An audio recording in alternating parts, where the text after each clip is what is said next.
You know why they call it Pilgrim Street? It gets its name from medieval pilgrims who travel this route on their way to visit the Great Friars Monastery or Jesmond. At the top of the street stood Pilgrim Street Gate, described by one historian as a strong, clumsy and gloomy structure. The gate was eventually demolished in 1802 after becoming a nuisance to traffic and obstructing the passage of wagons.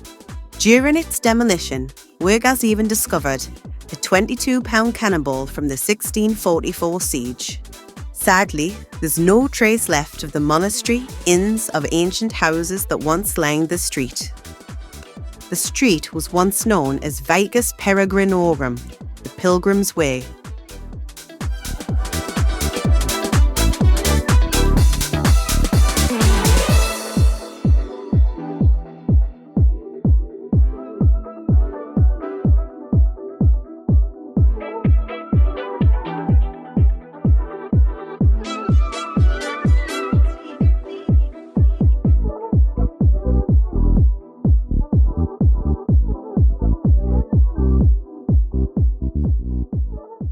A bit further down the street, we'll come to the site of the old Paramount Cinema, which opened in 1931, boasting opulent lounges, a large orchestra, and even a performance by George Formby.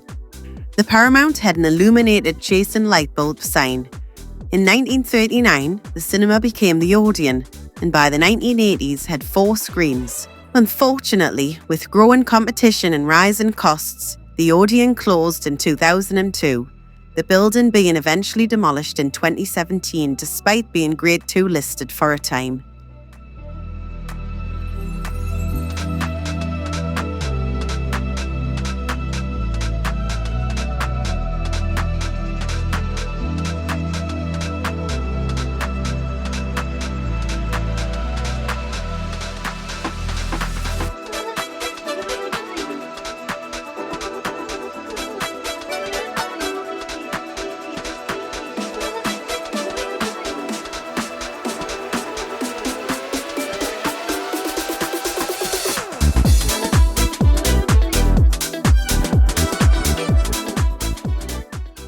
If you turn down High Friar Lane, it's easy to imagine echoes of the past. This narrow passage connects Pilgrim Street with Grey Street and was originally part of High Friar Chair, a continuous street stretching all the way to Newgate Street. The north door of Grey Friars Monastery was just south of this lane, serving as an important landmark in medieval times.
Further south along Pilgrim Street, we'll find Market Street. This street once led to the Flesh Market at the top of Dean Street.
One of the most interesting historical buildings on Pilgrim Street is Alderman Fenwick's house, which was once the Queen's Head Inn.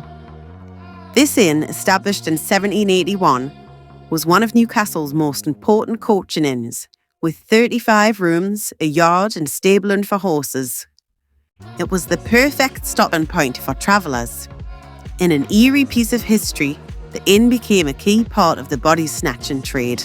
In 1829, staff at the Queen's Head Inn discovered the body of a child, secreted inside a box that had been deposited by a man with a Scottish accent. The body had been illegally exhumed for sale to medical professionals. Now let's look at the Royal Arcade. Once a grand and beautiful shopping centre, designed by John Dobson, it was built towards the lower end of Pilgrim Street, and for a time was well used. Sadly, it never became a popular destination, and after the post office moved out, the arcade's fortunes declined. In the 1960s, there were plans to rebuild it, but due to a lack of funding, the building was dismantled and piece by piece was labelled for reconstruction. However, it was never rebuilt, and some of the stone was either used in other projects or as road fill. Some remnants are believed to be scattered in Heaton Park today, a poignant reminder of what once was.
Finally, we moved towards the lower end of Pilgrim Street, feeling as though we've stepped back in time.